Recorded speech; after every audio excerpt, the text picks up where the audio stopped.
नमस्कार, आकाशवाणी देहरादून से प्रस्तुत हैं प्रादेशिक समाचार।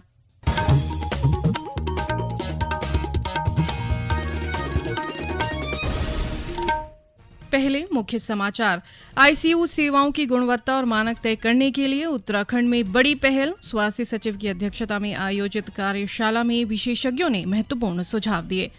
प्रदेश की सहकारी समितियों में शीघ्र ही 279 कैडर सचिवों की भर्ती की जाएगी।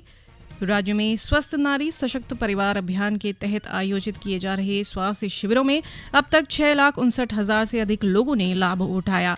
और अल्मोड़ा में पीएम स्वनिधि पुनर्गठित योजना और प्रधानमंत्री आवास योजना शहरी के दूसरे चरण के संदर्भ में कार्यशाला का आयोजन।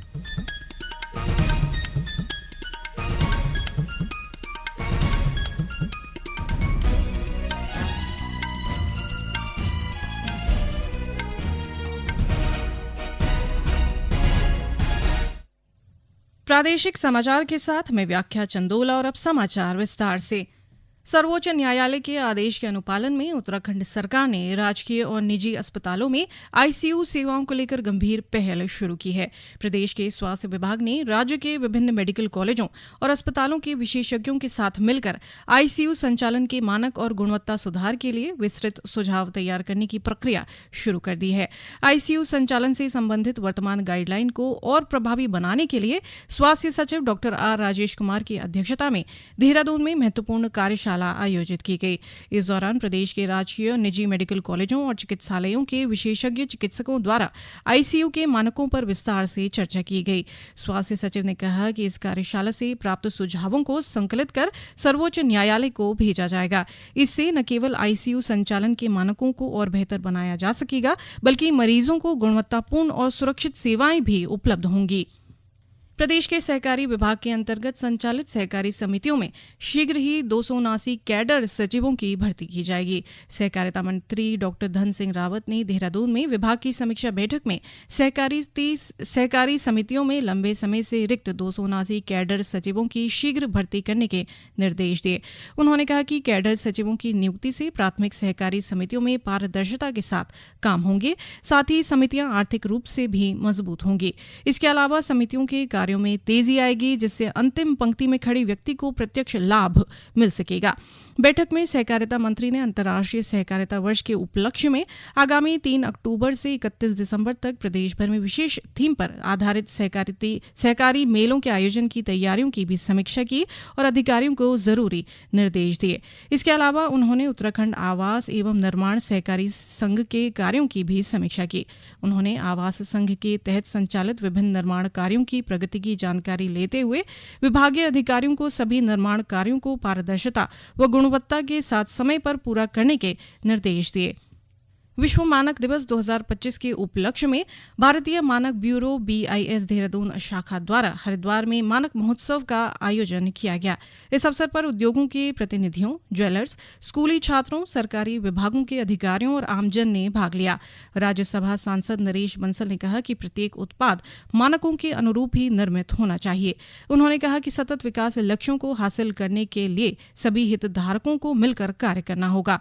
BIS देहरादून शाखा के निदेशक व प्रमुख सौरभ तिवारी ने कार्यक्रम के उद्देश्यों पर प्रकाश डाला। उन्होंने कहा कि BIS विभिन्न कार्यक्रमों के माध्यम से हितधारकों को जोड़कर मानकों के महत्व के प्रति जागरूक कर रहा है। परिसर में किया जा रहा है, जहाँ पर कि मुख्यतः आपको पता ही है औद्योगिक कई इकाइयां हैं, तो उनके प्रतिनिधि आए हैं, स्कूलों के बच्चे आए हैं। तो उपभोक्ता जो है भारतीय मानक ब्यूरो की सेवाओं से मैं कह सकता हूँ प्रत्यक्ष तौर पे जुड़ा हुआ है। आज जो भी उत्पाद बाजार से उपभोक्ता खरीदता है, और आप सब जानते हैं अब तो त्योहार का सीजन आ रहा है, तो दिवाली में या आने वाले कोई भी फेस्टिवल में आप जब कोई उपभोक्ता वस्तु लेने जाएं तो BIS द्वारा सत्यापित उत्पादों को ही प्राथमिकता दें, क्योंकि BIS के जो क्वालिटी मार्क्स हैं वो गुणवत्ता की पहचान है। कार्यक्रम में मानक संवर्धन में उत्कृष्ट योगदान देने वाले मेंटर्स, उद्योगों, ज्वेलर्स और रिसोर्स पर्सन्स को भी सम्मानित किया गया। ये समाचार आकाशवाणी के देहरादून केंद्र से प्रसारित किए जा रहे हैं। ताज़ा समाचार के लिए आप हमारे सोशल मीडिया X व Facebook page Akashvani news Uttarakhand को फॉलो कर सकते हैं। साथ ही ये समाचार हमारे YouTube channel Akashvani news Uttarakhand पर भी उपलब्ध हैं। प्रदेश में स्वस्थ नारी सशक्त परिवार अभियान के तहत आयोजित किए जा रहे स्वास्थ्य शिविरों के माध्यम से लोगों की प्राथमिक जांच, लक्षित स्क्रीनिंग, टीकाकरण और परामर्श सेवाएं प्रदान की जा रही हैं। एक रिपोर्ट। 17 सितंबर से शुरू हुआ स्वस्थ नारी सशक्त परिवार महाअभियान आगामी 2 अक्टूबर तक जारी रहेगा। प्रदेश में अब तक 12,000 से अधिक शिविरों के जरिए 6,59,000 से ज्यादा लोग लाभान्वित हुए हैं। मुख्यमंत्री पुष्कर सिंह धामी ने कहा कि स्वस्थ नारी सशक्त परिवार अभियान प्रदेश की सामाजिक व आर्थिक मजबूती के लिए निर्णायक पहल है। इतने कम समय में हजारों शिविरों के माध्यम से लाखों लोगों तक पहुंच बनाना यह दर्शाता है कि स्वास्थ्य सेवा अब घर घर तक पहुंचाने योग्य है। उन्होंने कहा कि मातृत्व स्वास्थ्य, बाल स्वास्थ्य और बुजुर्गों की देखभाल में निरंतर सुधार लाने के साथ ही दुर्लभ व लक्षित बीमारियों की शीघ्र पहचान कर इलाज सुनिश्चित करना सरकार की प्राथमिकता है। स्वास्थ्य मंत्री डॉक्टर धन सिंह रावत ने कहा कि यह अभियान स्वास्थ्य व्यवस्था के हर स्तर को मजबूत कर रहा है। उन्होंने कहा कि स्क्रीनिंग, टीकाकरण और परामर्श सेवाओं के विस्तार से न केवल रोगों का शीघ्र पता चल रहा है बल्कि इलाज की दिशा में लोगों में बढ़ती जागरूकता भी मिल रही है। इस व्यापक पहल का उद्देश्य महिलाओं, बच्चों और बुजुर्गों की स्वास्थ्य संबंधी समस्याओं की जल्दी पहचान, समय पर उपचार और रोग निवारक सेवाओं का स्थायी नेटवर्क बनाना है, ताकि हर नागरिक सुलभ, गुणवत्तापूर्ण और जवाबदेह स्वास्थ्य सुविधाओं से लाभान्वित हो सके। आकाशवाणी देहरादून के लिए समाचार कक्ष से जयवीर सिंह। नगर निगम अल्मोड़ा द्वारा पीएम स्वनिधि पुनर्गठित योजना और प्रधानमंत्री आवास योजना शहरी के दूसरे चरण के संदर्भ में एक दिवसीय कार्यशाला आयोजित की गई। कार्यशाला में फड़ व्यवसायियों और स्वयं सहायता समूहों की महिलाओं ने भाग लिया।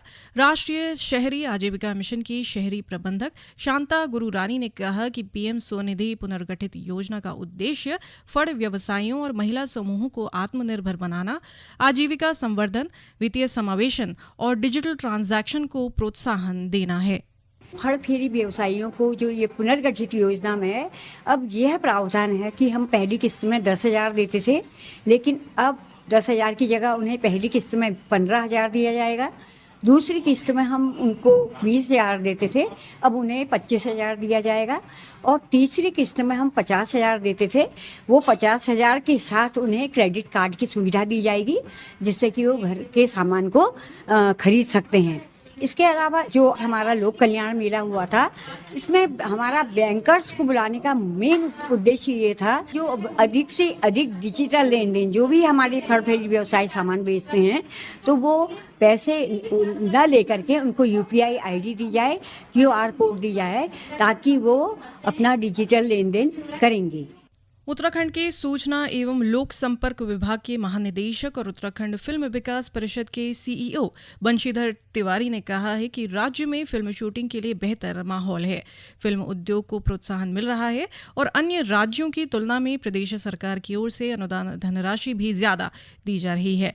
श्री तिवारी सूचना एवं लोक संपर्क विभाग में नेक्स्ट लेवल एवं संभव कला मंच की ओर से आयोजित 5 दिवसीय अभिनय कार्यशाला के शुभारंभ अवसर पर बोल रहे थे।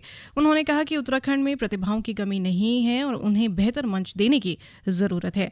फिल्म विकास परिषद की ओर से अभिनव पहल करते हुए इस प्रकार की कार्यशाला की शुरुआत की गई है।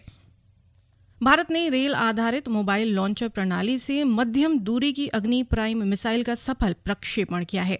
उन्नत सुविधाओं से लैस अगली पीढ़ी की इस मिसाइल की मारक क्षमता 2000 किलोमीटर है। ये अपनी तरह का पहला प्रक्षेपण है जिसे विशेष रूप से निर्मित रेल आधारित मोबाइल लॉन्चर से प्रक्षेपित किया गया। इससे उपयोगकर्ता को कम दृश्यता और कम समय में प्रक्षेपण करने की सुविधा मिलती है। अब भारत उन चुनिंदा देशों में शामिल हो गया है जिनके पास चलते फिरते रेल नेटवर्क से कैनिस्टराइज्ड प्रक्षेपण प्रणालियां विकसित करने की क्षमता है। अंत में मुख्य समाचार एक बार फिर।